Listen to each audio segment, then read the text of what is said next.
Hello বন্ধুরা, কেমন আছেন সবাই? আশা করি খুব ভালো আছেন। আমার সামনে যে সিটি 100 গাড়িটি রয়েছে, এই গাড়িটির প্রবলেম পিক আপ দিলে পিক আপ অ্যাকুরেট নিচ্ছে না, পিক আপ দিলে গাড়ি বন্ধ হয়ে যাচ্ছে। কিন্তু আমরা এর যে রোগ পেয়েছি, সম্ভবত কার্বোরেটরে ডিস্টার্ব হতে পারে। এই কারণে আমরা এর কার্বোরেটরটি খুলে দেখব যে এর ভিতরের পিন টিন কেমন আছে, জাম হয়ে গেছে কি না।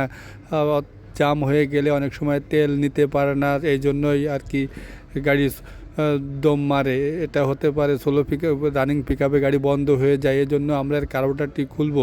এর যে রানিং জেট, সোলো জেট, এ দুটো দেখা গেল যদি অনেক সময় জাম ময়লা পড়ে তাহলে এই সমস্যাটি হতে পারে। এজন্য আমরা এর কার্বোরেটর বাড়িতে খুলতেছি।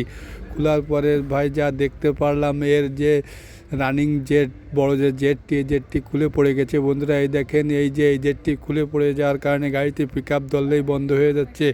এর যে বন্ধ হয়ে যাচ্ছে, এই কারণে আমরা এর কার্বোরেটরটি খুলেছি। এই জেট যদি ঠিকমতো না লাগানো থাকে তাহলে আপনার এই যে অবস্থায় রয়েছে অ্যাকুরেট চলবে না গাড়ি।